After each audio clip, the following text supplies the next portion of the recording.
When I was here and listening to Richard, my name is Balázs Fürjes, as it was told, and I'm working as a government commissioner for major Budapest development.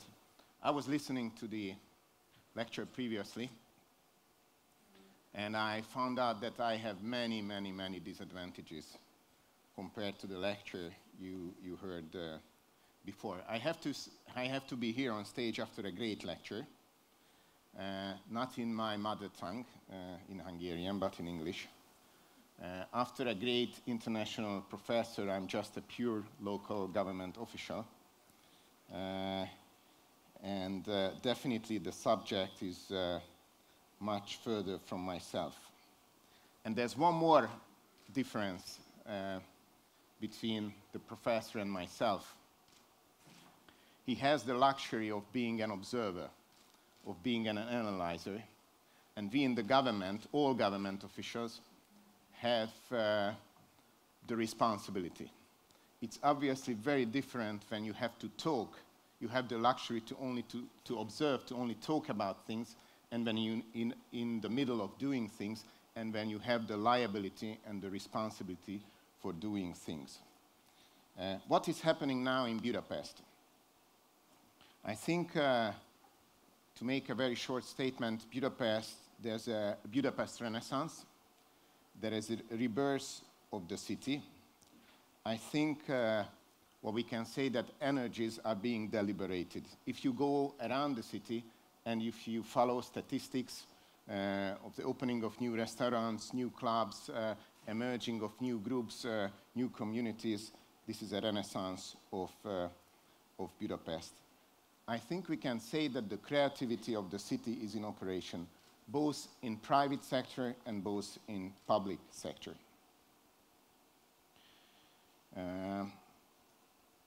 Thank you very much for offering me the opportunity to talk to here. It was very difficult for me to prepare for this lecture, and I was under time pressure, and when you are under time pressure, you can make mistakes. And maybe I'm going to make one of the largest mistakes of my job.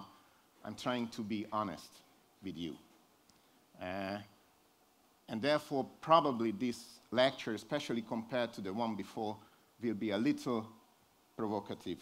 I don't know if there is any press around. I'd be happy if any journalist reporting on this would consult me before issuing any article. But obviously, I don't want to put any pressure on the freedom of press. But I'm trying to be honest with you, and therefore maybe my thoughts will be provocative. So my ideas, the lecture I was asked to present is my ideas about Budapest 10 years from now. And when I was thinking, this thought emerged that I think everything is about identity. I think both in our personal lives, in our individual personal lives, in our family, in our friendship, in our small communities, and both in the case of a city and in the case of the nation, the most essential thing is identity. Who you are. Who are you? And I think this applies to cities and applies to nations. Therefore, it applies to Hungary and the Hungarian nation, and it applies to Budapest, the city of Budapest. And I think in terms of identity, there are two great dangers. One is that you simply lose your identity, and then you become to be nobody, or just anybody else, or just like anybody else, or just like all the others. You are following fashion, or you are accepting patterns which are not your patterns, but for some reasons you accept it, and therefore you lose your identity, and you cease to be yourself, and you are nobody at the end of the day. Or the other danger with identity is that you are trying to become someone else who you are meant to be. And you will be someone else. But you never, how to express that in English, you can never be a better someone else. You can only be the best in being yourself. And the other danger is trying to be someone else, trying to copy someone, trying to follow patterns and examples which are not your own path. And obviously there is a third danger, tolerance was mentioned by Richard, that if you are overemphasizing your identity, or you think that your identity is better than other one's identities are. I think it's different, but definitely not better, if you are talking about nations and talking about cities. So I think a major thing in the life of a city, especially in the life of a city where history is so important, and maybe I will come back to that later, like in Budapest, is identity. So I think, therefore, I think for Budapest, if I think of Budapest 10 years from now, and if I think of Budapest today, I think the most important thing to keep and find and renew our identity. Budapest should be Budapest. And obviously, history and social aspects have a role in that. Budapest should be identical with itself. And here I have two polite remarks to Richard. I think United States, the city of New York, city of Toronto, that area of the world is different. Definitely different from Budapest, definitely different from Hungary. And the polite question of mine is, is it not happening in social, cultural, political, economical life that because definitely welfare, money, knowledge is concentrated in North America and some other big centers of the city? Is it not the case that, and to some extent it's natural, that they understand what made their societies successful? Obviously they are successful. They understand how they got rich. They understand what is making their life working better. And then, automatically, they think that's the receipt for the whole world. They experience something, and with all goodwill, they think, okay, it's working for us, so this should work for the others. And is the identity of the others taken into consideration? Question. No answer for that, I just put a question to you. The second question, polite question, is there one pattern for all? Is there one social, political, economical pattern for all? Does necessarily what is successful, making the US and some other definitely, so to say, developed parts of the world successful, does necessarily that pattern 100% identically works for all of us? Question again. So if I speak about Budapest, and I say that Budapest, just like other cities, should keep and develop its identity, then maybe it's time to speak a few minutes about the identity of Budapest. I think there are, at a very general level, there are three aspects. It's the capital of the nation, it's the home of Budapest people, and obviously it's a city. And there may be just a few thoughts about history. I think it's important for us, for Hungarians, that Budapest is the capital of the nation. And actually, the birth of Budapest is a political concept. We didn't have a capital for a long, actually for centuries. In the Habsburg Empire, the Reform age, the 19th century was about fighting for national independence and national liberty. And part of that political program was that we should have our own independent Hungarian capital, the center of state life, the center of cultural life, the center of economic life. And the Budapest thought was part of that national fight for national liberty and national freedom. And that was a very strong source of the birth of Budapest. And actually Budapest has been born when mostly we could gain independence and liberty in the compromise deal in 1867 with the Austrians. And that actually became to be the most flourishing and successful period of the Budapest. So I think it's important that it's the capital of the nation, and also equally important that it's the home of Budapest people. And I'm always interested in and happy to listen to lectures and analyses and read books on how Budapest looks as an economic center or a European city, as a 25th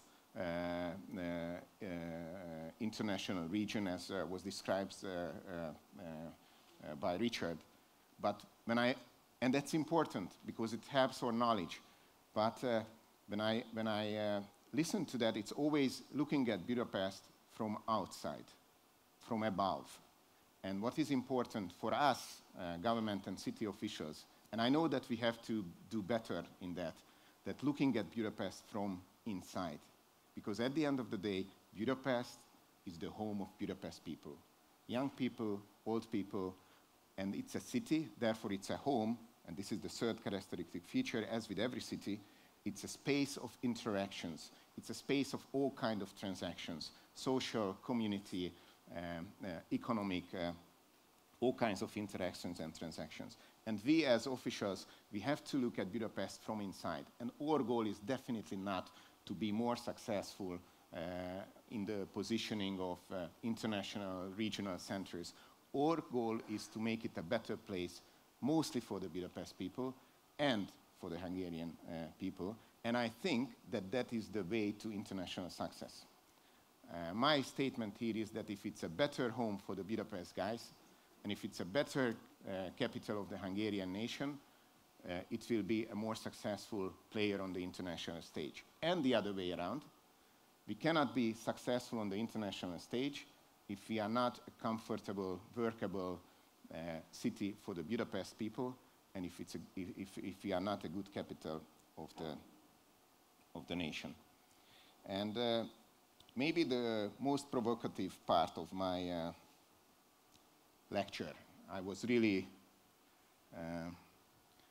hesitating, especially when listening to the previous lecture. And here maybe I make a big mistake, but as I told you, I try to be honest.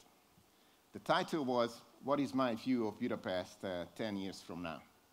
And I'm trying to break it into 3 units. And Richard said that he's a professor so he's fairly okay with time. I'm not a professor, so I may be a little bit, I will have a little extra, but I try to keep it in 2 minutes.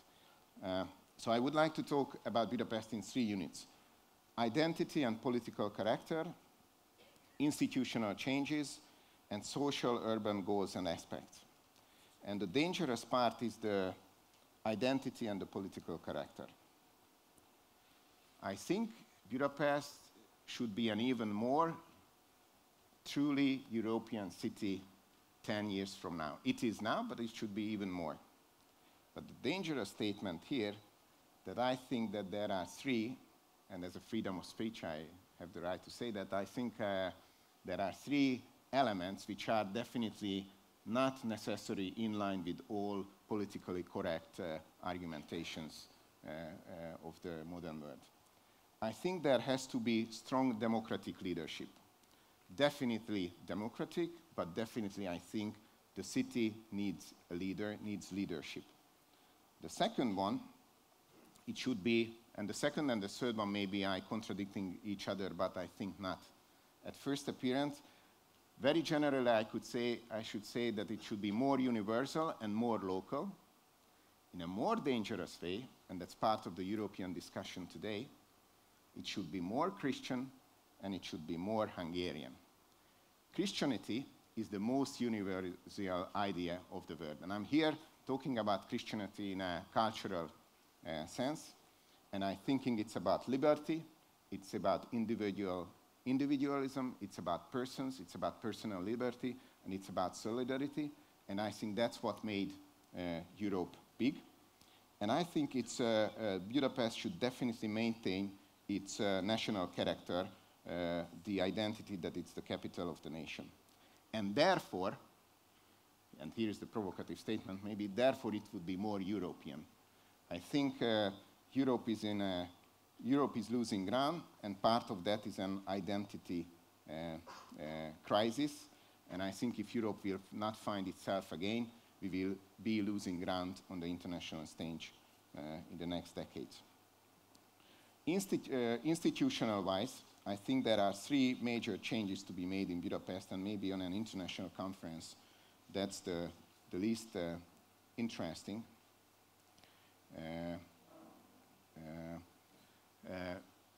The city administration should be reorganized, and I think the so-called city concept where we have and by the way, this is no official government view, this is just my personal views.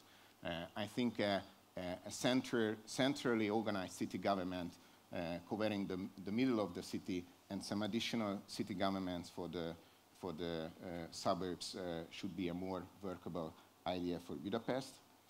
I think, I don't know how many Hungarians are here, but I guess the majority, the Fővárosi Közmunkák Tanácsa, the 19th, early 20th century's institution, cooperation institution for the government, for the city council and the private sector should be reestablished. I think on an institutional level, there should be more participation of people and communities. We should be better in organizing the virtual, web-based participation of Budapest people in shaping the city life. And I'm emphasizing personal participation of individuals and communities in making public decisions. And finally, the social urban aspects.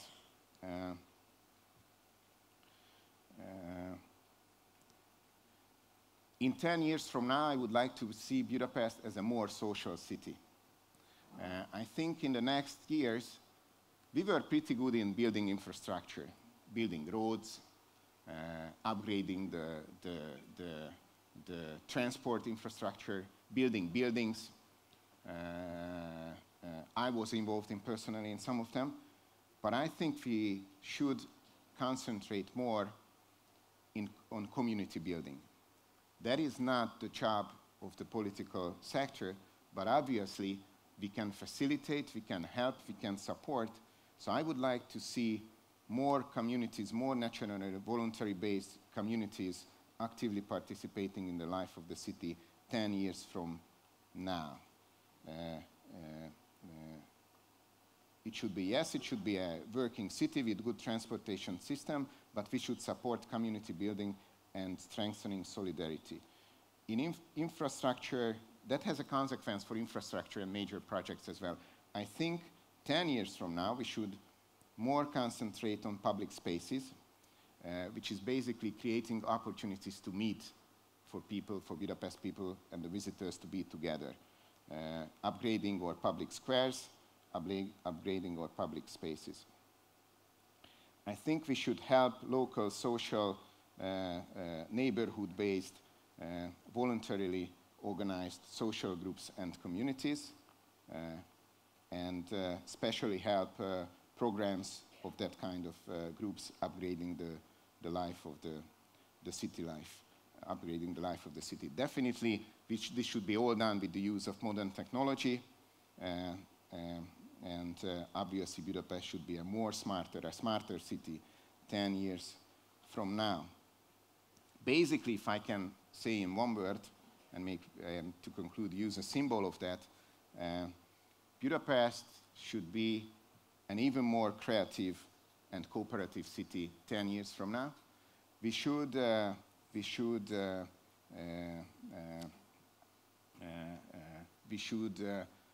facilitate and give space to the creative and cooperative skills of people of all generations living in Budapest. And therefore, I hope that in 10 years from now, we will have the Cube Creativity Center built and operation in progress a few years from now. Maybe some of you know that we have an idea together with Professor Rubik, and maybe the best location would be very close to the design terminal behind the city council. We are thinking of creating a creativity center that would be named the Rubik Creativity or the Cube Creativity center, which is to showcasing the universe of the Rubik's Cube, born in Budapest, showcasing the phenomenon of human creativity that is absolutely universal and absolutely imprinted in all individuals. And we would like to visitors to come out with the consequence, with the experience that, yes, I'm a creator, and I'm able to solve the problems of my personal life, and everybody is a creator. So I hope Budapest is going to be an even more creative and cooperative city 10 years from now, and I made the decision not to bore you with the idea of big public projects we have in mind for the next 10 years. Maybe there will be an opportunity for that later. Thank you very much for your attention.